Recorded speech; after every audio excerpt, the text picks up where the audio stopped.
Hello, welcome to the review of the Moon Garden Tarot. Here is the back of the cards. It is reversible, just to let you know. And here are the major arcana. First off, this deck is very, very pretty. I love the bright colors, the lovely artwork. It's very magical, just the way it looks. It's hard to exactly explain it, but it's just mystical. The Moon Garden Tarot, it's hard to say exactly. There are quite a bit of fairies in it, and there is just an interesting way that they've drawn everything. It's so vibrant, that's the word I'm looking for, and is what they've done. They've kept a lot of traditional symbolism, as you can see.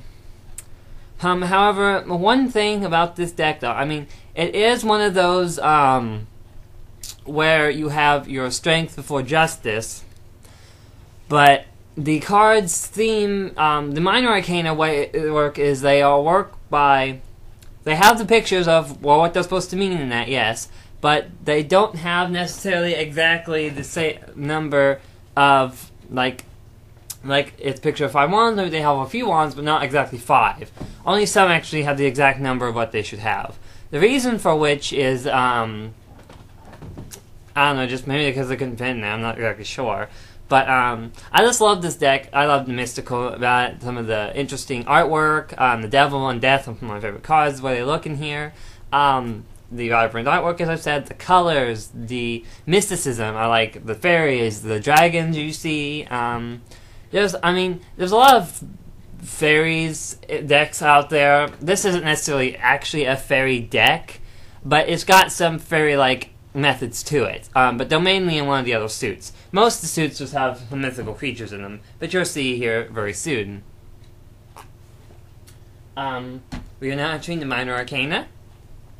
Wands. For wands in this deck, instead of using... Oh, no, wait. Sorry, I got that mixed up with another deck. They do have the same number that they're supposed to in this deck. That was a different deck I was thinking of, a different fairy tarot. But instead of wands, they're called staffs, and they use trees instead of which. But no, they do have the number of whatever suit it is in that card. I got that mixed up with another deck. That is what they call it. The fairy tarot is like that. Anyway, back to what I was saying. Here you have a lot of unicorns and different things wandering through the woods. It is a very nice deck. I mean, a beginner would be okay with it, I'd think. But, I mean, there's just some things in it that might be difficult to necessarily grasp the full meaning of what it's supposed to mean. So, I mean, to a point, it's alright for beginners, but some might have difficulties with it. We are here in the courts of the staffs, and we are about to enter the cups. The cups I quite like, due to the fact that, I don't know, I just like the cups. My favorite suit. Cups. Okay, cups. The cups you actually have, there will be some fairies floating around. I guess you call them fairies, butterflies, fairies, whatever you really wish to call them. But they are wandering around throughout this, like here, fairies. In the Moon Garden, I'm not exactly sure what the necessarily exact theme, I guess you could call it, is. All of them are at night. It looks to be some sort of fantastical kingdom. I mean, you've got your, like, castle in the background, your fairies, your unicorns, like, you're up in the clouds here on the Seven of Cups.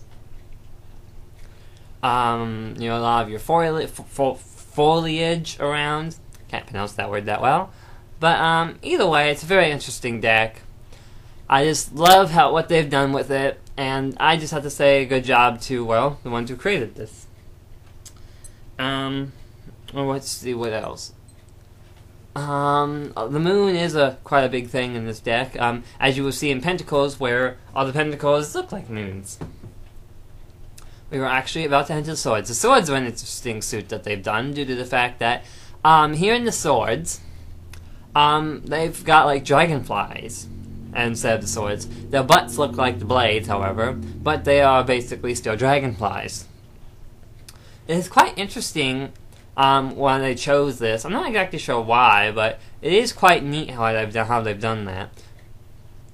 It may add a bit of a more of a,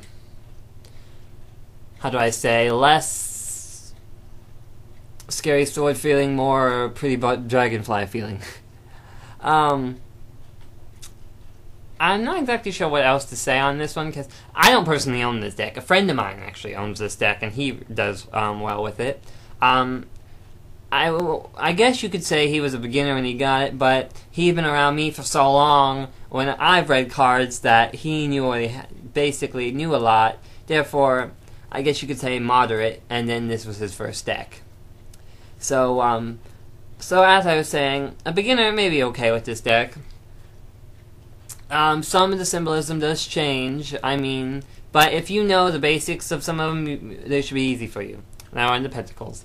The Moon. The Moon is basically, I would have to say that's the Moon in the Pentacles. They're spheres, and they've got pentacles on them. It's just the proportions of which they're drawn, which is why they look like they're staying in the point. They're not. They're actually pentacles, not ram's heads. But some of the most basic symbolism is still here. I have to say they try to keep to the original Rider-Waite the best they can in some of them, which makes sense. I look at them and I know basic meanings of some of the old cards, and looking at these, I could pretty much, to a point, get where they're trying to go with some of these. Anyway, Tarot of the Moon Garden. Nice tarot. I love the elaborate colors, pretty pictures, just the artwork on it. Some decks have really great artwork, then some have really bad artwork, like, for example, the one I'm drawing. But anyway, thank you for watching the tarot review of the Tarot of the Moon Garden. I hope you enjoyed it, and I hope you enjoyed looking at these cards, and I hope you maybe want the deck. So until next time, thank you for watching, and bye-bye.